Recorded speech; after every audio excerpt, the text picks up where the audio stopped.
Bonjour et bienvenue à notre webinaire La supervision étendue jusqu'au point de vente.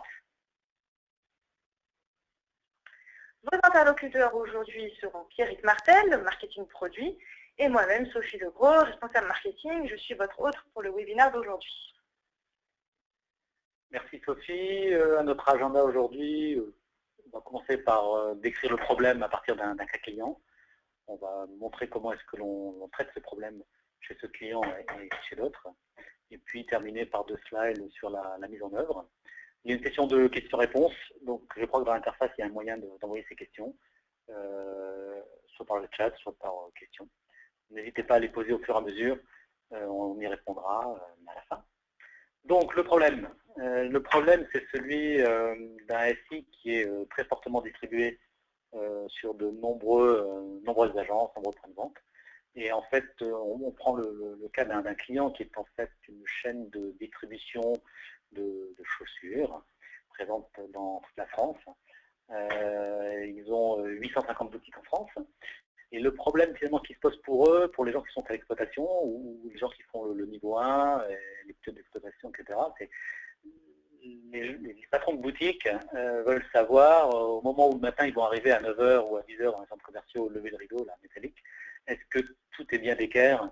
Est-ce que tout est prêt à fonctionner? La caisse, le TPE pour la carte bleue, donc l'accès One, éventuellement borne de comptage et de surveillance, etc. Et par ailleurs, si jamais dans le journée il y a un problème, est-ce que quelqu'un sera disponible et au point pour rétablir le magasin, ce qui ne marche pas très rapidement. Et là, ce problème-là, c'est un problème qui est à multiplier par 850, puisque pour l'équipe d'exploitation, il y a quand même 850 personnes qui tous les matins se posent la question ou qui, dans la journée, sont susceptibles de les appeler parce qu'il y a quelque chose qui ne fonctionne pas. Plus généralement, si on généralise ce problème, ce qu'on appelle, ce que j'appelle un point de vente, en fait, c'est une boutique, une agence bancaire, une agence d'une assurance, ce sont des restaurants, etc. À chaque fois, c'est la même chose. Il faut offrir le meilleur service aux clients. Alors, on met des bornes d'information, des bornes de commande, des services Wi-Fi, etc. Il faut garantir la productivité. On a toutes les applis métiers sont centralisées et on a des terminaux maintenant. La caisse enregistreuse, c'est un terminal assez sophistiqué. Et puis, il y a aussi des systèmes qui sont là pour assurer la sécurité, vidéosurveillance, etc. Et conclusion, tous ces systèmes qui sont connectés au réseau permettent au magasin de fonctionner, offrir un bon service, être productif, en sécurité. Ça devient un petit peu compliqué. Et ce que l'on faisait avant, qui était de faire un petit ping sur chaque routeur, là, sur les 850 routeurs, bah, ça suffit carrément pas là. Il faut quelque chose d'un petit peu plus sophistiqué pour répondre à la demande des patrons de magasins. Donc, ça nous a amené à développer un mécanisme pour répondre aux besoins généraux. Donc, c'est une fonctionnalité qui s'appelle Multisite, qui est disponible dans la plateforme POM depuis l'automne dernier, donc la version 5.2, la version courante. Cette fonctionnalité, si on décrit les grands principes de base, première chose, c'est qu'elle permet de modéliser un site. On avait des templates d'équipement, maintenant on a des templates de sites. On va dire un site c'est toujours un routeur d'accès, 1 ou 2 ou 3 switches, 1, 2, 3, 4, 5 terminaux d'encaissement et un certain nombre de terminaux de paiement. Et ça, on va modéliser à la fois les hosts et les services que l'on veut superviser dans le site, routeur, switch, etc. On va modéliser le méta-indicateur qui donne une bonne représentation de la disponibilité du site, vert, orange, rouge, en un seul point. Et puis une carte du site, un schéma technique qui va permettre en cas de problème à des techniciens de savoir exactement d'où vient le problème. Une fois qu'on a fait cette modélisation des sites, et je vous montrerai dans le prochain slide comment ça se passe, on va simplement lister les sites, tous les sites. Donc là, on a une liste sur notre client de 850 sites dans un tableau Excel, avec pour chaque site l'adresse IP du site, son adresse géographique, en coordonnées GPS ou en adresse postale, et puis les paramétrages du site par rapport au modèle. Combien ce site-là a de routeurs d'accès, de switch, de terminaux, etc. Est-ce que c'est 1, 2, 3 ? On aura des petites colonnes. Finalement, on va pouvoir paramétrer chaque site avec une seule ligne. Une seule ligne par site mettra en supervision l'ensemble des équipements du site. Donc dès qu'on a fait ces deux étapes-là, le modèle est appliqué aux 850 sites et instantanément, j'ai une mise en supervision automatiquement de tous les équipements de tous les sites. Je verrai des alarmes dans mon bac à événements, par exemple, où je pourrais faire des tableaux de bord 360 qui m'indiquent la disponibilité, la performance de tous ces sites. Mais j'aurai aussi une représentation de la disponibilité de chaque site en fonction du méta-indicateur sur une carte géographique. Et j'aurai aussi automatiquement un schéma de site dynamique avec l'état de disponibilité de chacun des équipements du site, créé automatiquement pour tous les sites disponibles, ou un schéma du méta-indicateur de site pour les gens qui préfèrent cette représentation-là. Donc tout ça de manière entièrement automatique, sans autre paramétrage que la liste des sites appliquée à un modèle qui a été prédéfini. À quoi ressemblent ces modèles? Donc, vous savez, on utilise un fichier Excel habituellement pour configurer les équipements et les services que l'on souhaite superviser. Donc, on a juste créé un nouveau header serveur qui s'appelle Site Template. On met le nom du template de site, donc du modèle de site. Et ça se représente un petit peu comme si on supervisait des hosts et des services, sauf qu'il y a des petits dollars là et des petits arrobas. En fait, dollar, ça veut juste dire qu'on va aller chercher dans la liste de sites la variable. Donc par exemple ici, le hostname vont tous être construits avec l'ID que je trouve dans ma colonne ID de ma liste de sites. Donc je vais superviser des équipements qui vont tous s'appeler, alors pour Abbeville, ABD-RT, etc. Donc je crée dynamiquement le nom de mes équipements en fonction d'un ID que je trouve dans ma liste de sites. D'autre part, je crée dynamiquement l'adresse des équipements avec un petit offset là, par rapport à l'adresse network du site.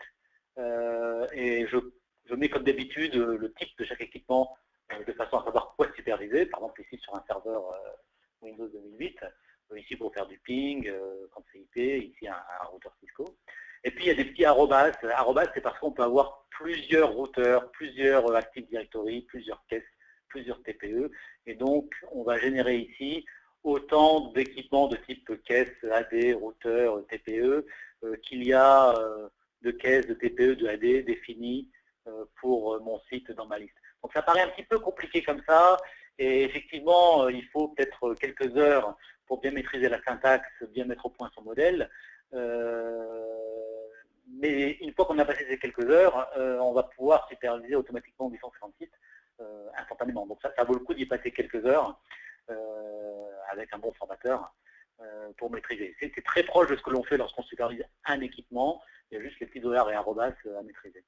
Le deuxième nouveau header méta qui existe, c'est Meta Site Template. Donc là, c'est un méta de type site qui va permettre de représenter avec comme d'habitude des IND, des OR ou des au moins N, au moins M équipements, l'état du site, en prenant les mêmes variables dollars et les mêmes petites facilités arrobas là, pour nommer les équipements en fonction des indications qui sont dans les listes de sites. Donc, ça paraît un petit peu cryptique, là, il y a Sophie en face de moi qui fait des grands yeux en disant, mais dans un webinaire, on n'a pas le droit de mettre des cochonneries pareilles dans les slides, c'est trop compliqué.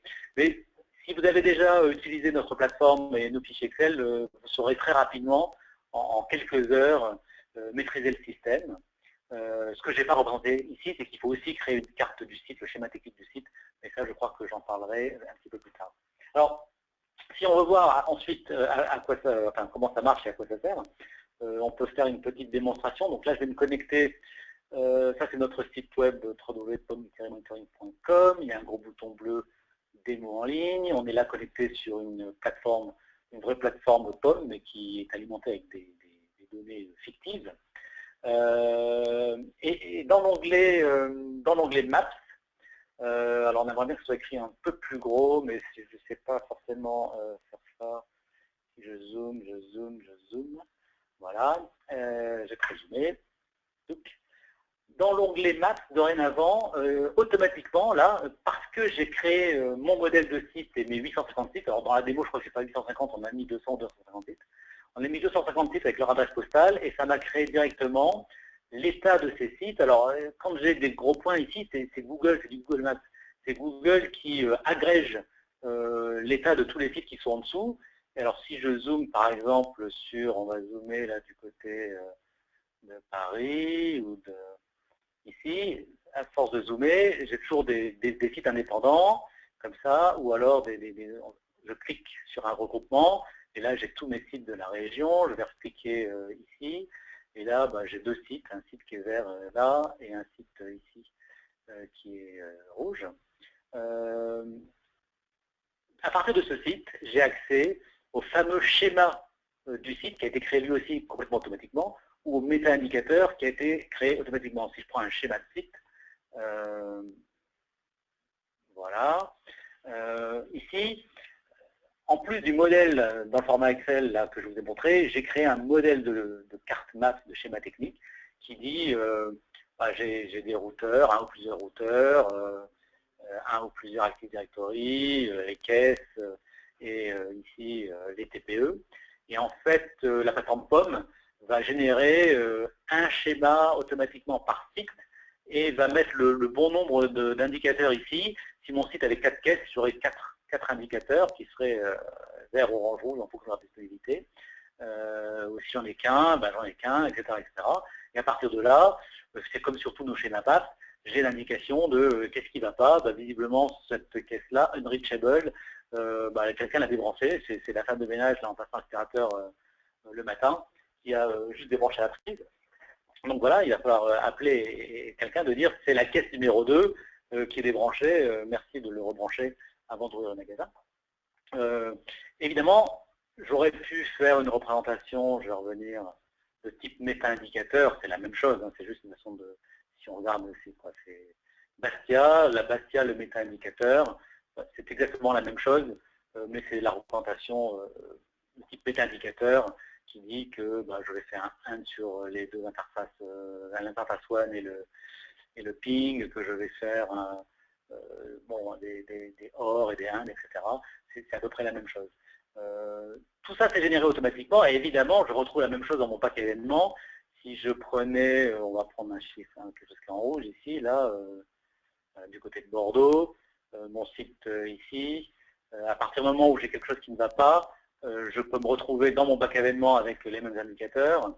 Et puis ici, je pourrais filtrer en fait sur le site. Si je filtre sur le site, comme ça, voilà. Là ici, je vois apparaître tous les services et les hosts que je supervise pour ce site-là à Bordeaux, le Bousca. Et tout ça, ça a été généré uniquement par une ligne dans mon fichier Excel qui disait le Bousca, bah, c'était un site de modèle de boutique qui avait tant de routeurs, tant de machins, tant de trucs bidules, et dont l'adresse IP d'entrée était ceci ou cela. Et ça va me générer tous ces points de supervision. Donc, tout est entièrement intégré à la plateforme POM comme le reste. Tous mes outils POM, mes dashboards 360, mes rapports, mon bac événement, mes cartes, sont entièrement disponibles uniquement grâce à cette petite modélisation de quelques lignes avec quelques dollars et arrobas et ma fameuse liste de 800 sites et leur paramétrage. Si je reviens à ma présentation, le temps de retrouver ma souris, je passe en mode présentation de mon PowerPoint. Troisième étape de cette présentation, la mise en œuvre. Alors, n'oubliez pas de poser vos questions, parce qu'il y a déjà une question qui est posée. Utilisez la petite interface là pour poser vos questions. On y vient bientôt, plus que 2 slides. La mise en œuvre, donc vous l'aurez compris, il y a 3 étapes. Première étape, dans mon plan IP.xls, mon fichier Excel, je crée un ou plusieurs modèles de sites. En fait, en pratique, les 850 boutiques là, dont on parle, il y a 3 modèles de sites. Parce qu'il y a des équipements un petit peu différents, il y a plusieurs générations, etc. Donc il y a 3 modèles qui ont été créés. Et dans ma liste de sites, je ne l'ai pas forcément montré, mais j'ai une colonne modèle, template, où je dis est-ce que c'est le modèle boutique 1, boutique 2, boutique 3. Donc je vais créer probablement 2-3 modèles de site en décrivant les hosts et les services que je veux superviser et en créant un méta-indicateur de site, en choisissant parmi tout ça ce qui me paraît pertinent pour indiquer sur ma carte la disponibilité du site en warning, critical ou OK disponible. Il faut quand même créer une carte de site. Alors la carte de site, ça se crée avec l'outil Maps. On fait exactement comme si on crée, en fait, on crée la carte d'un site, exactement. On met le fond de carte si on veut, on fait, comme d'habitude, on crée la carte d'un site, et ensuite on transforme cette carte en un modèle de carte. Et ça, bon, ça se fait avec VI, hein, il faut éditer le fichier. Pour éditer le fichier, et en gros, on va remplacer le nom des équipements par des dollars quelque chose qui indique que le nom est une variable. Et puis on va changer 2-3 petites choses pour dire que c'est un modèle de carte. Mais c'est quelque chose de relativement simple. Il faut juste créer une carte et une petite étape d'édition pour transformer le fichier de la carte en modèle. Et à partir de là, POM saura générer les 850 cartes automatiquement et en permanence et de façon dynamique. Évidemment, il faut importer la liste des sites, et là c'est ma souris qui me fait des misères. Voilà, il faut importer la liste des sites et préciser le paramétrage de chaque site. Donc, si vous avez plusieurs templates, quel est le template qui s'applique à chacun des sites, l'adresse IP, l'adresse postale, soit en adresse postale, type code postal, etc., soit en coordonnées GPS. Et puis, après, dans le modèle, il y a des variables, il faut mettre la valeur de chaque variable pour chacun des sites. On peut organiser, on a une colonne groups qui permet d'organiser, par exemple, en sous-région. Et puis, comme toujours, il y a quelques exceptions. Donc, évidemment, il y a sur les 850 magasins, il y en a 20 ou 25 qui sont différents, qui ne sont pas pareils, qui ne rentrent pas dans les modèles. Et là, on va soit créer un modèle encore plus paramétrable, soit on a une façon en fait de faire une surcharge. On va probablement créer des sites sur un modèle donné, puis ensuite surcharger les points de supervision à la fin de l'analyse des sites. Donc il y a une façon de traiter les exceptions. On va peut-être passer encore numéro 2 à passer les exceptions. Donc ça, ces 3 étapes suffisent pour avoir en supervision tous les équipements de tous les sites que vous avez déclarés, et la carte de tous les sites, et la carte biographique, etc. etc.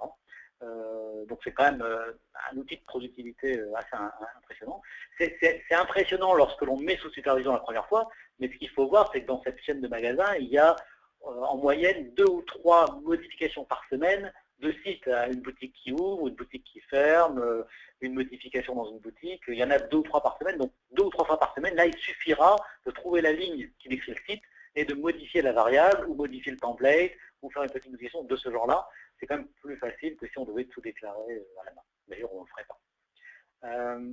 Avant de conclure et vous laisser poser des questions, je me permets d'indiquer d'autres outils qui sont dans la plateforme POM et qui sont des outils un petit peu complémentaires, qui, dans le même ordre d'idées, peuvent aider dans le cadre de SI comme ça, qui sont fortement distribués.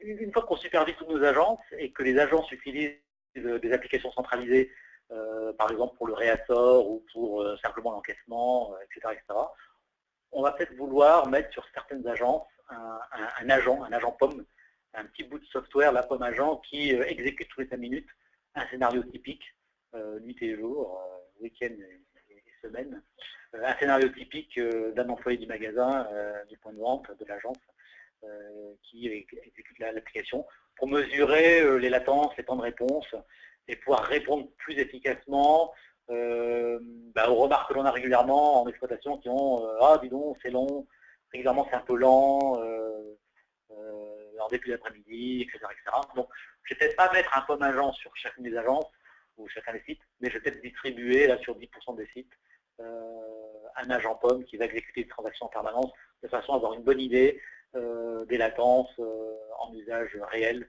des applications métiers qui sont distribuées sur le site.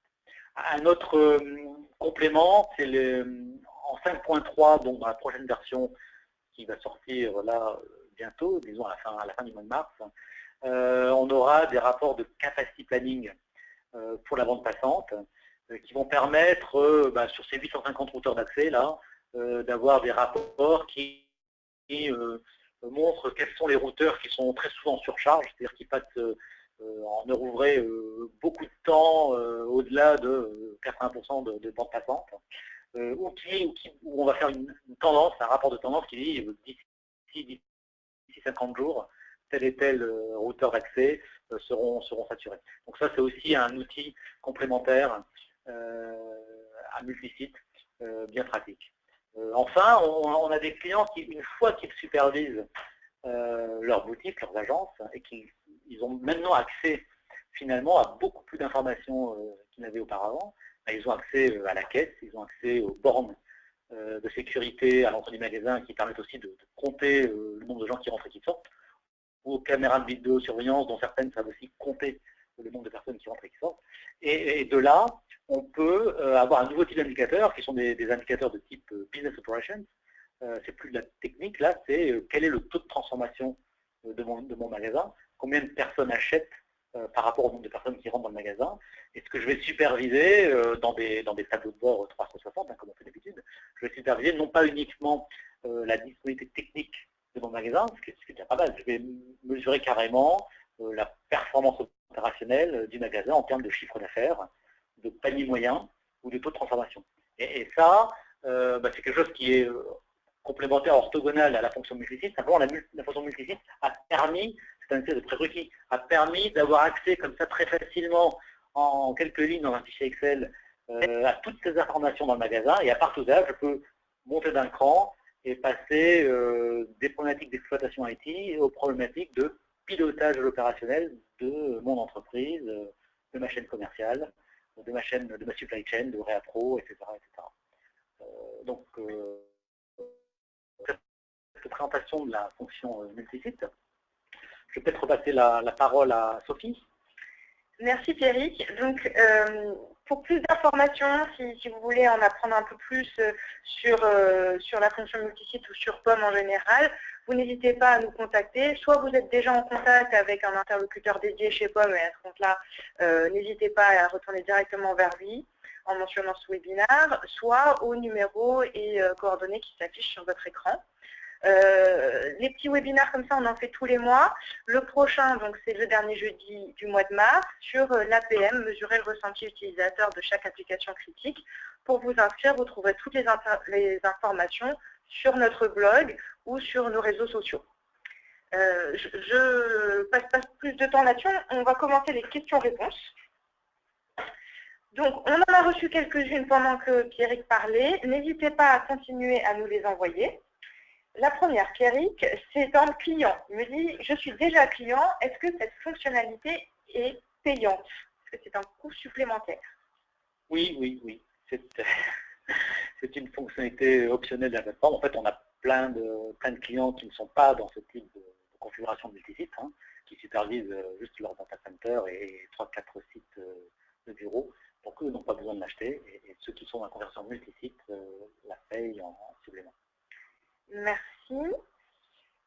Chez votre client de 850 boutiques, combien de temps a pris la mise en supervision? Donc, en fait, au total, ça a pris 2 jours.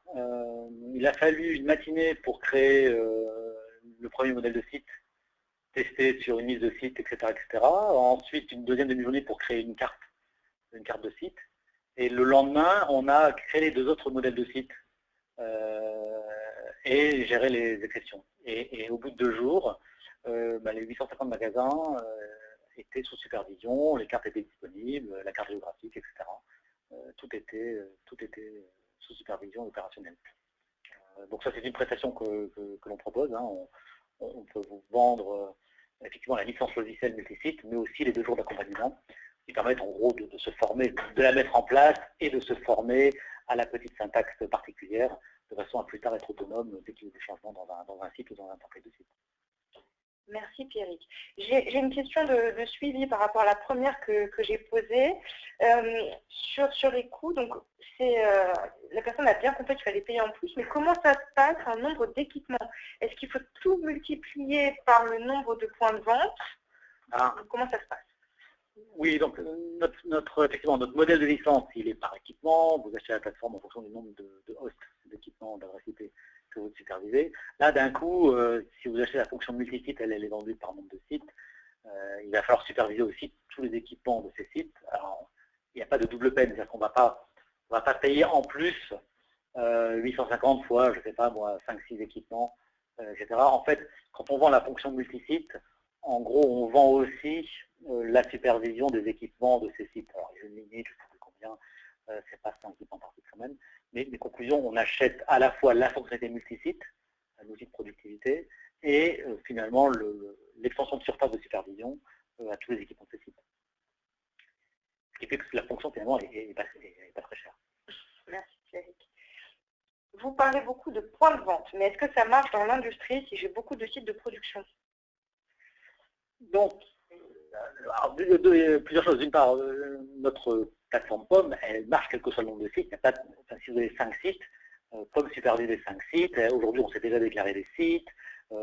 Cette fonction-là, c'est juste pour automatiser la mise sous supervision et la création de cartes et de méta-indicateurs de centaines de sites. Mais on peut déjà aujourd'hui, sans cette fonction-là, superviser autant de sites qu'on veut, comme on veut.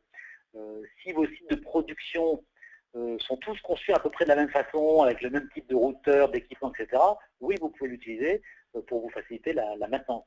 Si par contre chaque site est très différent, bah, là comme la fonction principale de la fonction c'est le modèle de site, si vous n'avez pas de modèle de site, cette fonction ne sert à rien, vous allez juste déclarer vos sites comme d'habitude, vos équipements, comme on fait d'habitude, vous n'avez pas besoin de cette fonction. Donc voilà, ça dépend un petit peu des cas. Merci Pierrick. Vous pouvez continuer à nous envoyer vos questions. En attendant, si vous en venez d'autres, je lis la prochaine. J'ai plusieurs enseignes à superviser. Est-ce que je peux avoir une carte de France par enseigne? Ah, plusieurs enseignes, oui, comme plusieurs marques, etc. Oui, alors, en fait, quand on déclare dans notre liste de sites, on a la colonne Groups habituelle qui existe dans la plateforme pour les équipements. Je veux dire qu'on peut assigner chaque site à un ou plusieurs groupes sans aucune limite possible. Donc, nous, on préconise par défaut d'avoir des groupes par région. Mais en fait, ces groupes vont être utilisés en fonction de l'organisation commerciale ou l'organisation, votre organisation à vous. Et si vous avez une organisation qui est par enseigne, vous allez les magasins, vous allez les assigner à le groupe de l'enseigne chaussures, le groupe de l'enseigne lingerie, etc., etc. Et donc vous pourrez créer une carte automatiquement, la carte Google Maps, vous aurez une carte Google Maps automatiquement par groupe, donc par exemple par enseigne. Et cette carte, ça peut être une carte de France, de ce que vous voulez. Donc bien sûr que c'est possible, c'est le regroupement. Dans mes exemples, je prends des regroupements géographiques, mais on peut prendre des regroupements par enseigne, par ce qu'on veut. On nous a demandé une fois, il y avait les magasins premium et les magasins standards qui n'étaient pas gérés du tout par les mêmes équipes, et premium ont un meilleur support. Donc voilà, ils avaient deux groupes premium et pas premium. Merci Pierrick. Alors là, je pense que c'est plus une clarification qu'une question. Est-ce qu'on est bien d'accord qu'on n'est pas limité à la France? Oui, on met une adresse postale quand on est GPS et en fait c'est Google Maps qui nous gère entièrement les cartes, la fonction zoom, la fonction regroupement, tout ça c'est du Google Maps standard. Même le fond de carte Google Maps, on en a choisi un, mais on pourra en choisir un autre. Donc ça pourrait être mondial. C'est comme on veut. On se déplace dans la carte comme dans une carte Google Maps, on zoom, etc. Donc on a un client qui a des cliniques tout en Europe. En général, on est plutôt à l'échelle européenne, et on pourrait imaginer à l'échelle mondiale. Merci Pierrick. On arrive à la fin du temps qui nous était imparti pour aujourd'hui.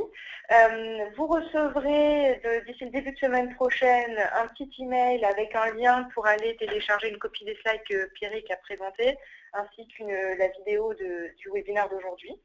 Je vous remercie à tous pour votre participation et j'espère qu'on a répondu à vos questions. Si jamais il en restait, n'hésitez pas, soit par email à l'adresse qui s'affiche à votre écran, soit directement auprès de votre contact chez POM.